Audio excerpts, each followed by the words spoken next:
but the idea that ISIS is trying to establish a global Islamic caliphate, now all of a sudden, is there a greater threat even from Muslim Israelis that they would want to conquer Israel, their own country? Well, the change here is, and I think that the West is experiencing this as well. When we were established the State of Israel, our main enemies were states. In a few decades, our main enemies became organizations, Hamas, Hezbollah. Now we are fighting individuals. This is the main terror threat that we have. Individuals inspired by ISIS and other organizations, deciding on their own to act, and this is exactly what you get here, whether it's San Bernardino or Orlando, Florida. People deciding on their own, affected by propaganda, mostly on the web, and decide to do the act individually. These are much harder to combat. It's true that they don't pose a national threat, but they can clearly undermine the sense of confidence for a society.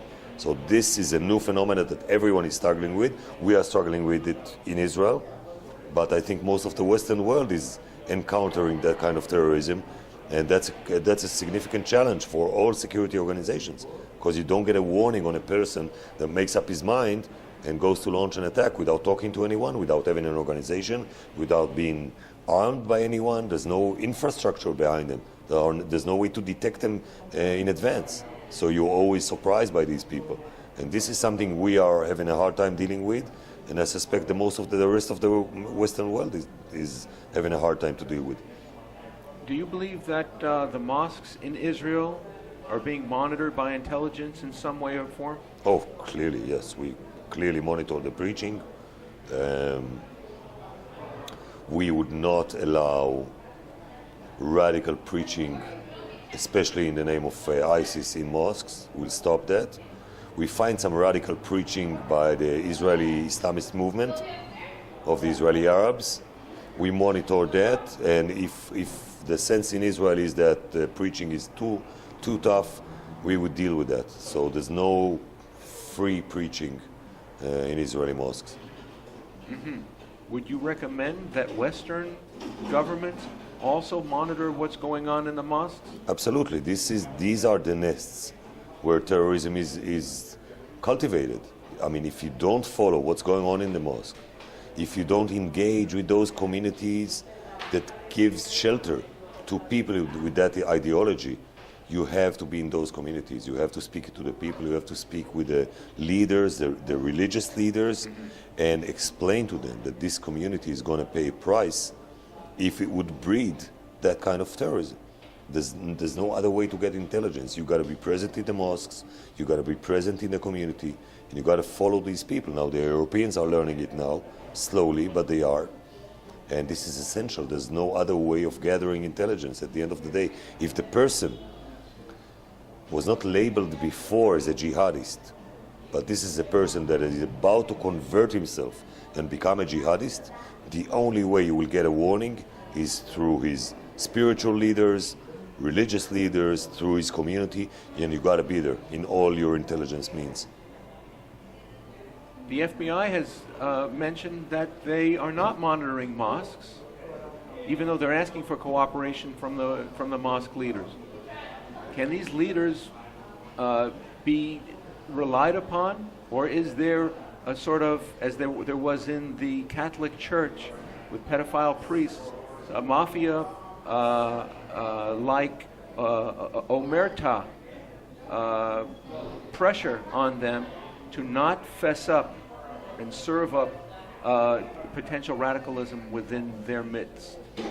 I saw the reaction in this country for the decision to freeze the visas for people coming from certain countries. You are so afraid of using profiling. You cannot have good security without profiling. At the end of the day, every time I see this grandma, 80 years old from Alabama, being searched in the airport, this is a waste of time for the security officer. She's not going to launch an attack. Nor would the mom with the two twins in there, baby twins. She would not launch an attack. You have to profile. You have to profile. Now, don't misunderstand me. I'm not saying all Arabs are terrorists. But yes, terrorism comes from a main ideology in the world today. And you have to acknowledge that, and you have to deal with that and direct your attention in the right place. Security is not about making everybody feel equal. Security is about protecting people's life. And if you want to protect people's life, you have to profile. You have to look at where the danger is coming from. Sometimes, yes, innocent people will be harassed without, being guilty of anything, but that's the price of it. But otherwise, you are harassing everybody, and you're wasting your time, you're wasting your attention, and you don't focus on the people you need to inspect better. Under the Obama administration, there were special privileges given to religiously dressed Muslims, that women cannot be frisked, they don't have to remove their headscarves, that religiously or culturally dressed Muslims don't have to go through the same scanning as everyone else does. This was under Obama. Do you feel that ought to be changed? As I said, if you want to protect people's lives, at the end of the day, yes, you need to use profiling. There's no other way. If your attention is spread all across the board, and you're giving the same amount of attention to this mom traveling with her babies and this grandma which is 80 years old, you will never have enough attention that would be focused in the right place. At the end of the day, you need to focus on people who pose greater risk. Yeah, and some innocent people would feel uncomfortable, and that's the price they would pay. But today, everybody feels uncomfortable. Going through an American airport is not a pleasant experience to anyone. So if you want to have efficient, effective security, you need to start singling out the people that you believe will pose a greater threat to you. And similarly, do you feel that the idea of immigration is also something that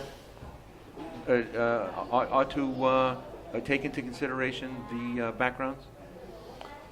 Every country has a right to decide on its immigration policy. I don't think there's any country that would allow just anyone to go in. Every country has its policy. Every country decides who gets to go in, who's not, and it's fair. There's no inherited right for a citizen of the world to just live wherever they want. Every country has its laws, and people should respect that.